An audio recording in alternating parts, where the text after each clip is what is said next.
दक्ष दर्पण में आपका स्वागत है। मैं हूं धर्मपाल वर्मा। आज हमारे सामने जो शख्स बैठे हैं, आप सब उनको जानते होंगे, फिर भी मैं बता देता हूं। असंध करनाल के कांग्रेस के विधायक शमशेर सिंह गोगी। ये विधायक बेशक पहली बार बने हैं, लेकिन इनका लाइफ जो है वो राजनीति से और कांग्रेस से शुरू से जुड़ा रहा है।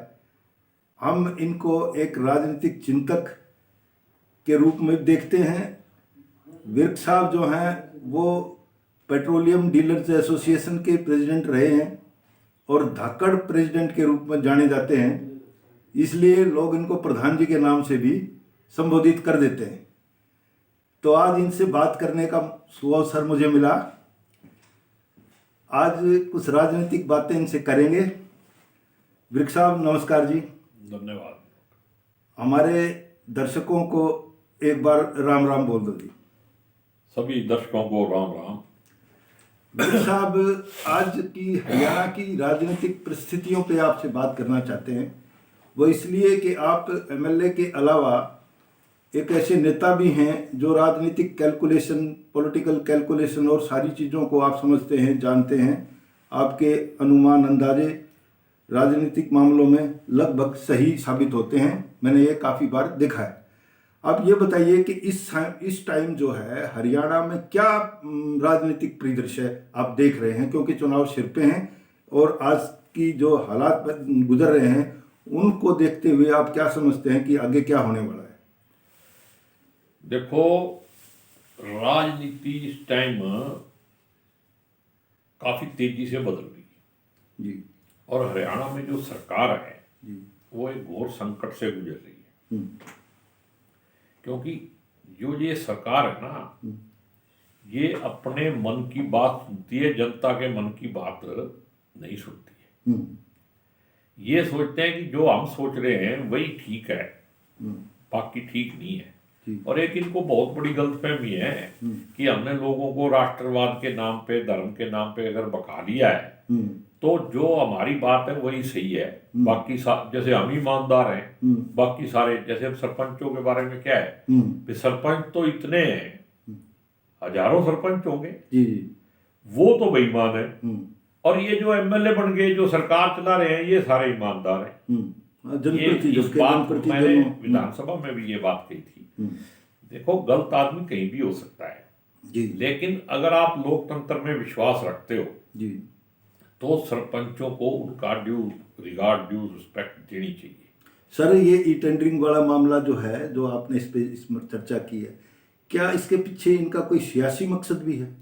कुछ नहीं है। 2 साल में जो इन्होंने ठगी करी है ना इस सिस्टम से, उस ठगी को ये जारी रखना चाहते हैं। जी जी। आप 2 साल का ये व्हाइट पेपर दे दो ना। जी जी। ये कहाँ पैसे खर्च करे? जी जी। पैसे निकाल लिए वहां से पंचायतों के खाते से, वो कैसे निकले? वहां भी तो ये टेंडरिंग थी। वो काम की बताओ, कोई पायलट प्रोजेक्ट करके, मैं कहता हूँ विधानसभा की कमेटी बना दो, ठीक है, आप उसको चेक करा दो। हाँ, अगर पारदर्शिता की बात करते हैं तो ये भी एक फार्मूला है। पारदर्शिता और बीजेपी की राजनीतिक सोच में कहीं भी मेल नहीं है। ये तो सिर्फ लोगों को बहका के, उनको इमोशनली ब्लैकमेल करके राज कर रहे हैं। क्या आपको ये नहीं लगता कि भारतीय जनता पार्टी के नेताओं के दिमाग में ये बात है कि लोकसभा के चुनाव पहले होने हैं और लोकसभा में नरेंद्र मोदी का कोई विकल्प नहीं है और हम जो है ना यहाँ मतलब ड्राइविंग सीट पे रहेंगे, इस बात का फायदा हमें विधानसभा में मिल जाएगा? देखो, मेरी अपनी राय है और जो मेरी राजनीतिक समझ है, इस बार मोदी जी को मेजोरिटी नहीं मिलेगी। जी जी जी। हरियाणा में क्या रहेगा? हरियाणा में जो ये सोच रहे हैं ना, 10 सीटें, अब की बार हरियाणा में 10 सीटें नहीं जीत सकते अपने, चाहे सारे मोदी के 10 बना के लगा दो। जी जी जी। लोगों को व्यक्तिगत जो लोग यहाँ रहते हैं उनका भी व्यवहार चाहिए, उनसे भी कुछ रिस्पॉन्स चाहिए। जब लोगों को आप दुखी करोगे, उनकी बात नहीं सुनोगे, मतलब झूठ की दुकान जो है वो कितनी बार चलेगी? एक बार काट की हड्डी बार बार नहीं चढ़ा करती। जी। इनके कार्यकर्ता और नेताओं की भी स्थिति कुछ इसी तरह की नजर आ रही है क्या सर?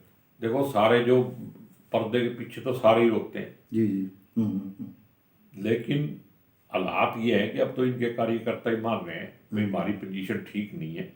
देखो कोई ऐसा अजराइली फर्म वाला कोई फार्मूला हो तो फिर तो बेशक जीत जाए, लेकिन जनता जो है उसके मन से बीजेपी उतर चुकी है जी। और पूरे देश को जो अडानी का केस है जी। अगर मोदी जी राष्ट्रवादी हैं और देशभक्त हैं तो फिर अडानी देश से ऊपर कैसे है? जी बिल्कुल सवाल है जी। मतलब एक मेरा सवाल है जी जी भाई, अगर मैं मोदी जी पे शक नहीं कर रहा, जी जी मैं कहता हूँ भी मोदी जी बहुत बढ़िया राष्ट्रभक्त हैं, जी बहुत बढ़िया देशभक्त है। वैसे मैं राष्ट्रभक्त को अच्छा नहीं समझता जी राष्ट्रवाद के मैं खिलाफ, जी जी किसी भी तरह का राष्ट्रवाद हो जी वो खिलाफ। जी जी देशभक्त हैं हाँ देशभक्ति की तो बात। फिर अडानी देश से बड़ा कैसे हो गया, उसकी जांच क्यों नहीं? जी जी ऐसी क्या बात है? कोई ना कोई तो बात है ना। जी जी जी जी जी जी तो वो जनता को मूर्ख समझना भी बहुत बड़ी मूर्खता है। सही बात है जी, बिल्कुल सही कह रहे हो आप। तो अच्छा जनता आपने इसी एक- संदर्भ में, हाँ जी आपने बात कही जैसे भारतीय जनता पार्टी के कार्यकर्ताओं की नाराजगी, एमएलए की नाराजगी, आप जैसे कहते हो ना सारे रोते हैं। पिछले दिनों भूपेंद्र सिंह हुड्डा ने एक लंच में कुछ लोगों को बुलाया, मीडिया में ये आया कि बेशक कांग्रेस के कुछ एमएलए ना गए हों लेकिन बीजेपी के कई एमपीज जो है ना उसमें उन्होंने शिरकत की। इसके पीछे आप एक राजनीतिक तौर पर क्या सोच रखते हैं जी? ये इसके पीछे का क्या परिदृश्य है? नहीं, मेरे हिसाब से वो हुड्डा जी पहले भी किया करते थे, ये पर्सनल उनका अपना व्यक्तिगत प्रोग्राम था, ये कोई पार्टी का प्रोग्राम तो था नहीं। तो जहाँ जहाँ उनके रिलेशन है, हाँ जी ठीक है ना, वहाँ वहाँ लोग गए। जी जी जी और उसका राजनीतिक मतलब जब राजनीतिक लोग उसमें जाएंगे, हाँ जी दूसरे पार्टी के जाएंगे, हाँ जी तो उसका राजनीतिक मतलब भी निकलेगा। तो इसमें क्योंकि कुमारी शैलजा बड़ी नेता है हरियाणा की, आपकी आपके साथ आपकी उनके साथ सीधी संबद्धता है, तो ऐसे में आप लोगों का ना जाना, क्या आपको आमंत्रित किया गया था उसमें? नहीं नहीं, हमारे पास कोई हुड्डा जी का फोन नहीं आया, उनके पीए का फोन आया था, ठीक है। लेकिन हमारे पहले से कार्यक्रम लगे हुए थे, जी जी तो हम गए नहीं। जी जी कोई मतलब हम तो पहले भी कभी वो शुरू से ही करते हैं, ठीक है जी तो कभी वहाँ तो बड़े बड़े लोगों का काम था, उनका एक मतलब दिल्ली में जी अरे स्पेशल जाना, हाँ जी हाँ ठीक है नहीं। वैसे अब रोज मीटिंग होती है, आप हुड्डा साहब की मीटिंग में जाती हैं। ठीक है। अच्छा आप नई टेंडरिंग के मामले में हम जैसे बात कर रहे थे, मेरा ये मानना है कि इस मुख्यमंत्री मनोहर लाल ने 2015 में जब पंचायतों के चुनाव हुए उस टाइम शिक्षा की अनिवार्यता के कानून पे जो फैसला लिया तो उस टाइम भी बड़ा विरोध हुआ था और बाद में ये मामला सुप्रीम कोर्ट तक गया, सुप्रीम कोर्ट ने इसको अप्रिशिएट भी किया और ये लागू हो गया। आज वो सुखद स्थिति में। क्या मुख्यमंत्री को आपको लगता है कि अब भी ऐसा ही लगता है कि वो ठीक है और सब गलत है? देखो मेरे को ये नहीं पता, हाँ जी हर चीज को लटकाना। 2 बार पंचायत के इलेक्शन हुए और दोनों बार कितना कितना गैप कर दिया। पहली बार एजुकेशन, आप सोच समझ के काम करो। आप अगर लोकतंत्र में विश्वास रखते तो इलेक्शन आगे नहीं होना चाहिए। जी जी अब की बार भी 2.25 साल इलेक्शन नहीं होने दिया, तो आप लोकतंत्र के खिलाफ काम कर रहे हो ना। जी जी रिजल्ट क्या आएगा? आपने अगर पंचायतों का इलेक्शन कराया और आप समझते हो भी ई टेंडरिंग बहुत बढ़िया है, जी तो मैं कहता हूँ फिर इस पूरे मतलब पंचायती विभाग की पिछले 2 साल की भी उसके पहले की भी थोड़े जांच करा लो। तो ये भ्रष्टाचार के अंदर मंत्री से लेके संतरी तक शामिल है। जी ऐसा कौन सा भ्रष्टाचार है जो पंचायत में नहीं हुआ? जी जी जांच तो होती नहीं। ठीक है ठीक है ठीक। उसका मैं कारण बताता हूँ। हाँ जी 2 साल पहले मैंने डीसी करनाल को चिट्ठी लिखी थी संध हल्के के अंदर कुछ जांच कराने की, आज तक नहीं हुई। क्योंकि बीजेपी का जांच में विश्वास नहीं है। 9 साल के अंदर कितने घोटाले हुए, खास करके कोरोना को कई तो बहुत लंबे चौड़े मामले और जो है ना वो अखबारों में छाए रहे हैं कई, जैसे पिछले 3-4 साल में। नहीं मैं बताता हूँ, अब शराब घोटाला हुआ, बाकी के तो सारे घोटाले हैं, रजिस्ट्री घोटाला, HPSC घोटाला, किसी की जांच नहीं होगी। जी जी क्योंकि करने वाले RSS बीजेपी के लोग हैं। जी जी लेकिन शराब घोटाला तो सरकार ने ही किया है, जी क्योंकि कोरोना में और किसी आदमी को सड़क पे जाने की इजाजत ही नहीं थी। नहीं, ठीक बात है जी। तो उसकी जांच करने की क्या जरूरत है? हाँ, वो तो अंडरस्टूड है। नहीं, या तो उसमें मुख्यमंत्री जी कहें हाँ जी, फिर मेरी सरकार फेल होगी थी, सीआईडी फेल होगी, लोगों ने कर लिया होगा। जी, और अगर सरकार फेल नहीं हुई हाँ जी, तो फिर इसका मतलब मुख्यमंत्री जी भी जी, जी, अपने आप को ईमानदार साबित करें। जी। एक सवाल जो है ना जी, कांग्रेस उठाती है, कांग्रेस के नेता उठाते हैं, अब हम लोग आम आदमी भी उठाने लगे हैं कि हरियाणा पे कर्ज काफ़ी बढ़ गया, जो 2.85 लाख करोड़ तक पहुंच गया है। तो और साथ में ये सवाल भी उठता है कि कोई विकास कार्य इस तरीके से सामने भी नज़र नहीं आते।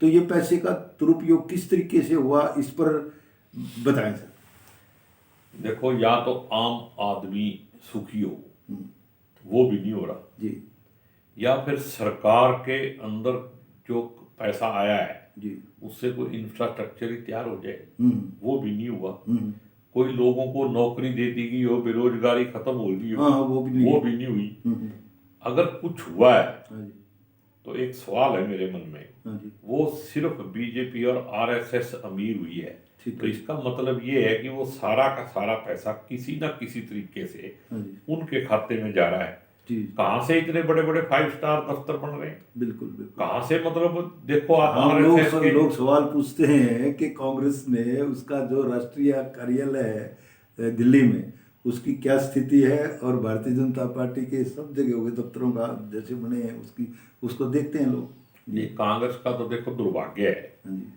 कि कांग्रेस ने बड़े लंबे समय तक राज किया, जी, और ये देश जो है ये कांग्रेस का परिरूप है। जी, जी, होता है ना, पर्यायवाची लफ्ज हाँ होता है। हाँ जी, बिल्कुल। कांग्रेस और देश हाँ जी, दोनों को देखोगे तो एक जैसे दिखाई देंगे। जी, जी, जी, बीजेपी और देश को देखोगे तो एक जैसे दिखाई नहीं देते ये। जी, जी, लेकिन कांग्रेस के अंदर व्यक्तिगत लोग तो अमीर हो गए, कांग्रेस गरीब रहेगी। ठीक बात है जी। ये एक ऑर्गेनाइजेशन का मतलब हमारा कमजोरी नहीं है। जी, जी, और आज भी जब तक हम संगठन को मजबूत नहीं करेंगे तब तक कांग्रेस जो है जी, पूरी तरह से उभर के सामने नहीं आ सकती। जी, इसलिए संगठन को ठीक करना जो है, लोग पूछते हैं हाँ जी, हमारा दफ्तर, अगर हमारे भी डिस्ट्रिक्ट लेवल पे दफ्तर नहीं है, हमारी सरकार नहीं रही हरियाणा में। ठीक बात है। आज मैं जहाँ करनाल में रहता हूँ, हाँ जी, करनाल में ही दफ्तर नहीं है जी, जी, पार्टी का। हम्म, कुछ जगह है, लेकिन उनकी भी हालत जो है वो आप देख सकते हो कैसी है। जी। तो इस टाइम जो है पार्टी में, जो हरियाणा में रीजनल पार्टियों के लोग जब कांग्रेस पर ये दंश कसते हैं कि 3 प्रदेश अध्यक्ष बदल गए, उसके बावजूद भी ये अपने संगठन को आप पुनर्गठन नहीं कर पाए हैं, तो टीस तो आपको भी होती होगी।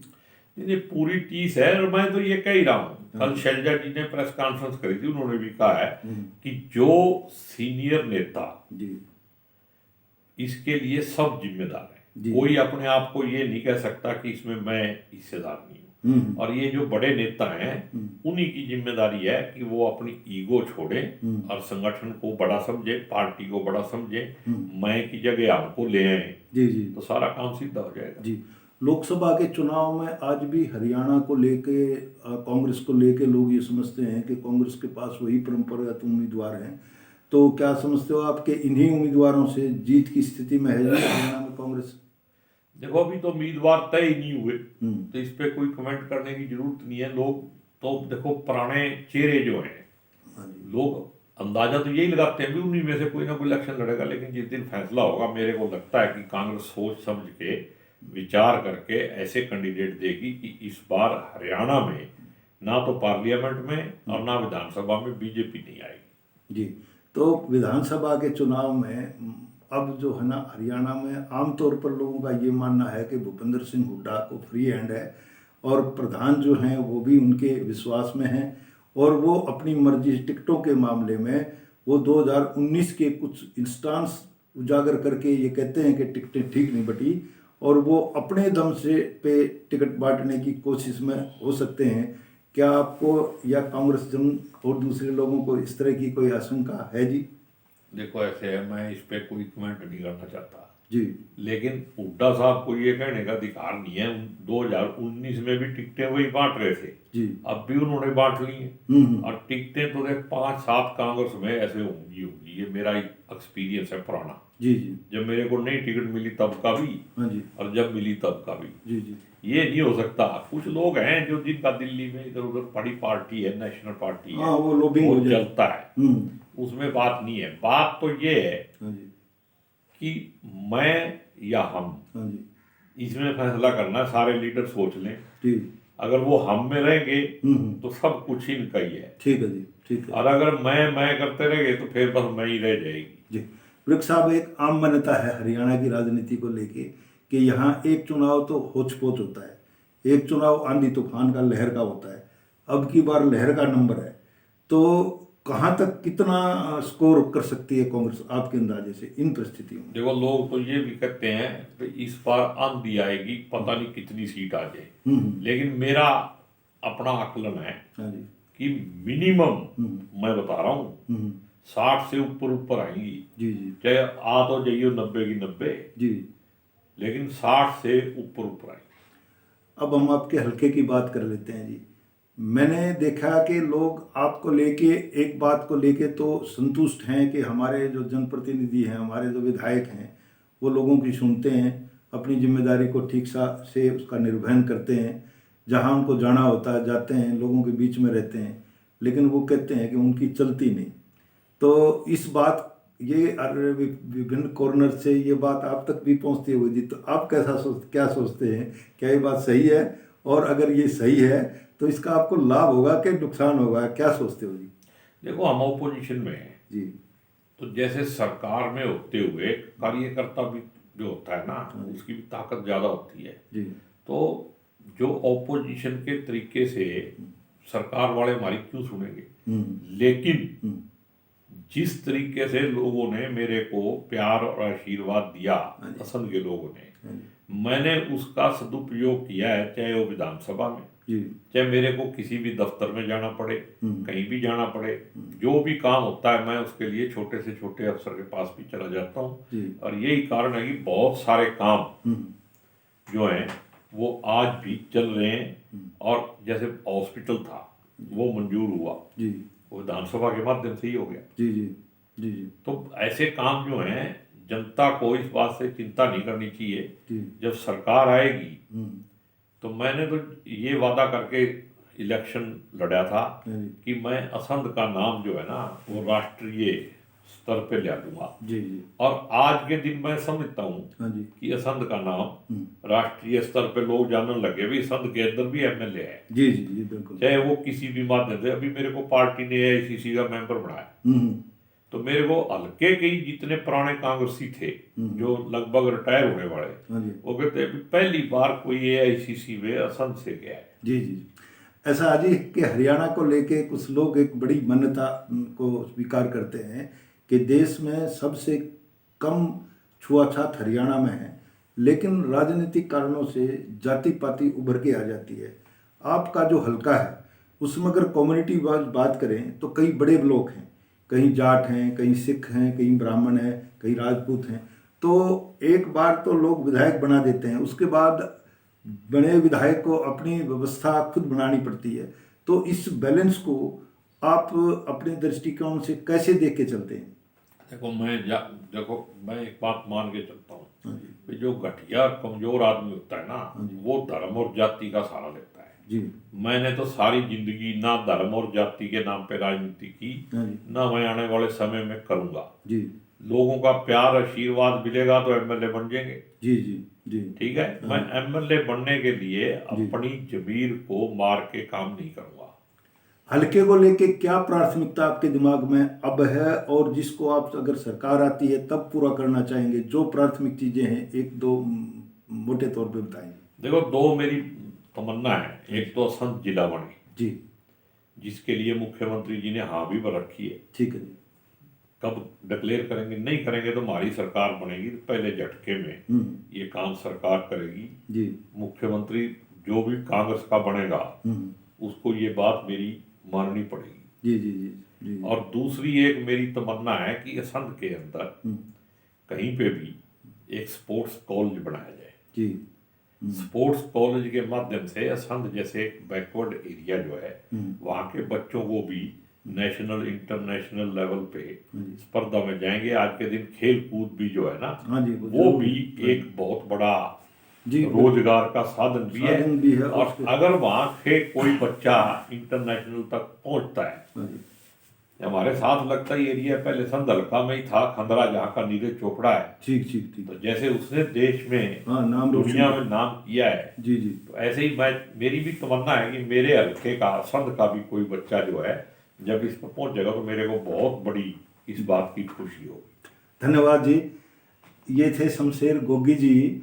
मैं कहता हूँ कि कांग्रेस की बात चलती है तो कुछ लोग कहते हैं कि कुछ लोग कांग्रेस के अंदर होते हैं, कुछ लोगों के अंदर कांग्रेस होती है। तो गोगी जी शुरू से जीवन में कांग्रेस को छोड़ के कभी किसी दूसरी तरफ जाके नहीं है, कांग्रेस के समर्पित लोगों में काउंट होते हैं। और मैं समझता हूँ कि संगठन में ये पार्टी के लिए काफ़ी प्रभावी हो सकते हैं। और आने वाले टाइम पे हम देखेंगे कि शमशेर सिंह गोगी कांग्रेस के संगठन में भी एक महत्वपूर्ण मुकाम पर होंगे। धन्यवाद जी, फिर मिलेंगे। नमस्कार। एक सेकंड जी।